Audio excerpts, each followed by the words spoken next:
Hello everyone, welcome back to your channel. I hope आप सभी healthy होंगे और अपनी पढ़ाई अच्छे से कर रहे होंगे।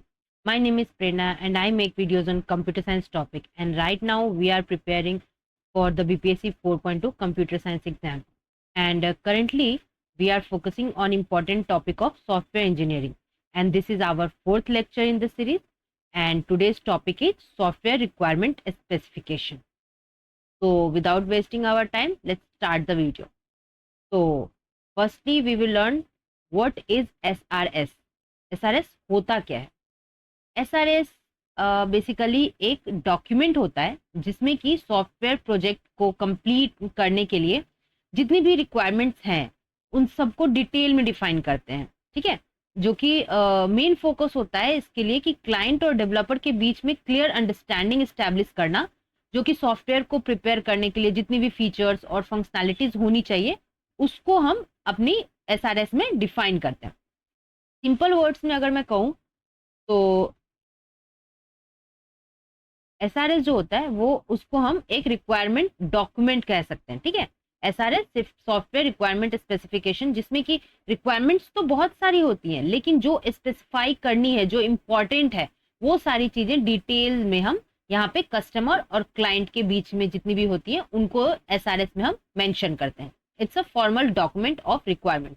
ठीक है, फॉर्मल रिपोर्ट होता है, एक प्रेजेंटेशन रिप्रेजेंटेशन की तरह काम करता है सॉफ्टवेयर के लिए, जो कि कस्टमर रिव्यू कर सकता है। कस्टमर रिव्यू करता है कि जितनी भी रिक्वायरमेंट्स हैं कस्टमर की वो उसमें मेंशन है या नहीं है। ठीक है, ये दो पर्पस हो सकता है एसआरएस का। ठीक है, या तो वो क्लाइंट एंड से भी सिस्टम के लिए लिखा जा सकता है और दूसरा उसे डेवलपर लिखता है। ठीक है, अगर फर्स्ट केस है कि अगर एसआरएस जो है वो यूजर लिख रहा है तो वो यूजर ना अपनी सारी एक्सप्लेनेशन अपनी जितने भी नीड्स है उसको एसआरएस में एक्सप्लेन करता है कि हाँ ये मेरी रिक्वायरमेंट्स है, ये फंक्शनैलिटीज, ये फीचर्स हमारे सॉफ्टवेयर में होनी चाहिए। ठीक है, और सेकेंड केस है जबकि एसआरएस अगर लिखा जा रहा है डेवलपर के द्वारा, वो तो उसमें जो होता है वो एक कॉन्ट्रैक्ट की तरह काम करता है, कॉन्ट्रैक्ट डॉक्यूमेंट की तरह काम करता है कस्टमर और डेवलपर के बीच में। ओके, तो ये होता है हमारा एसआरएस। SRS, simple words में, it's a document in which all the functionalities and features are explained in detail for both the client and the developer. Okay, fine. So I hope ये clear होगा. Now let's forward to see what are the important features of a good SRS. ठीक है, कि अच्छा SRS क्या होता है? सबसे पहला फीचर है सही होना चाहिए, करेक्टनेस। करेक्टनेस SRS को हम परफेक्ट तभी कर सकते हैं, परफेक्ट कब होगा SRS, जिसमें कि उसमें सबको जितनी भी एक्सपेक्टेशंस है सिस्टम से वो सारी चीजें उसमें मेंशन हो उस डॉक्यूमेंट में। ठीक है, तो सारी रिक्वायरमेंट्स को जो भी इस सिस्टम से एक्सपेक्टेड है कि हाँ ये फंक्शनैलिटीज होनी चाहिए, ये फीचर्स होने चाहिए, ये आउटकम होना चाहिए, तो वो सब कुछ उसमें करेक्टली डिफाइंड हो तो वो एक अच्छा एसआरएस कहा जाएगा।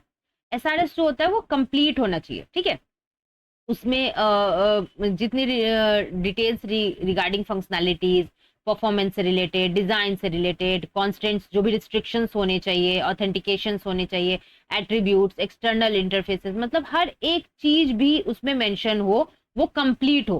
क्या टेबल यूज कर रहे हैं, क्या लेबल यूज कर रहे हैं, फिगर, डायग्राम, एसआरएस में सब कुछ ही कंप्लीट मेंशन हो, कोई भी चीज मिस नहीं होना चाहिए। ठीक है, तो वो एक, अगर एसआरएस कंप्लीट है तो वो एक गुड एसआरएस माना जाएगा। ठीक है, कंसिस्टेंसी, कंसिस्टेंसी होना चाहिए। अब मान लो कि जैसे कोई एक रिक्वायरमेंट है जिसमें डेटा को हमने टेबुलर फॉर्म में रिप्रेजेंट कर दिया, फिर आगे जाके उसको ग्राफ के फॉर्म में यूज कर दिया, फिर आगे जाके चार्ट के फॉर्म में यूज कर, तो ये ना ये डिस्क्रिप्शन में कंफ्लिक्ट अराइज नहीं होना चाहिए।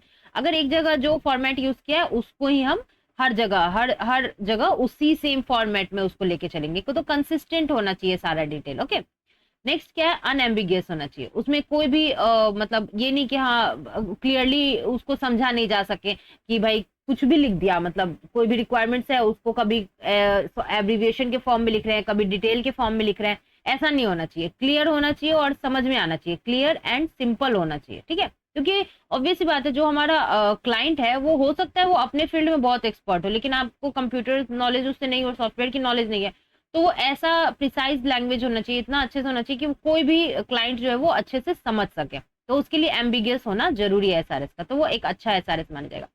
Ranking of importance and stability. Ranking क्या है, मतलब रैंकिंग करने से क्या मतलब है यहाँ पे कि जितनी भी रिक्वायरमेंट्स है, जैसे होता है ना कि कुछ सॉफ्टवेयर्स में ये रिक्वायरमेंट हमारी मोस्ट इंपॉर्टेंट, ठीक है, उसके बाद ये इंपॉर्टेंट है, उसके बाद ये इंपॉर्टेंट है।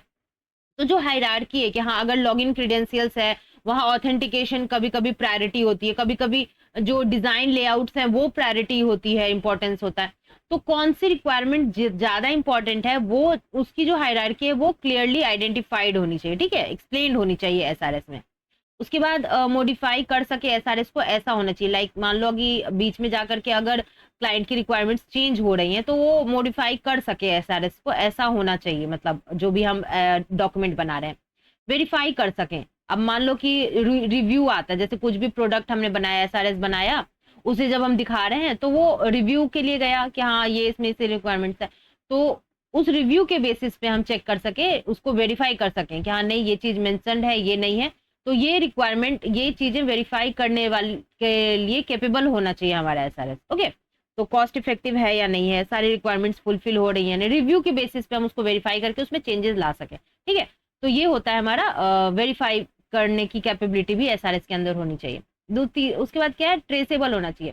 ट्रेसेबल मतलब क्या होता है कि जहां से हमारी रिक्वायरमेंट इनिशिएट हो रही है, ठीक है, तो वो ही कंटिन्यू फॉरवर्ड हो। लाइक मान लो लॉगिन के टाइम में एक आगे जाके रिक्वायरमेंट आती है कि नहीं हमें पासवर्ड चेंज करने की भी चेंजेस चाहिए, ठीक है, तो पहले तो हम देखेंगे कि वो यूजर की डिटेल्स को ट्रेस हम कर सके। तो ये फॉरवर्ड ट्रेसेबिलिटी और बैकवर्ड ट्रेसेबिलिटी, ये दोनों चीजें करने की कैपेबिलिटी उसके अंदर होनी चाहिए एसआरएस के अंदर, ठीक है।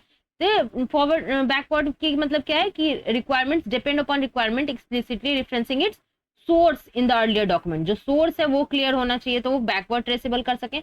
और फॉरवर्ड की ट्रेसेबिलिटी मतलब क्या होता है, यूनिक नेम और रेफरेंस नंबर होना चाहिए, ठीक है, कि आगे जैसे फिगर जब हम मेंशन करते हैं ना अपने बुक्स में वगैरह में, या फिगर 2.3 2.4, तो रेफरेंस नंबर, यूनिक नेम, ऐसे करके ट्रेसेबिलिटी होनी चाहिए एसआरएस में, ठीक है।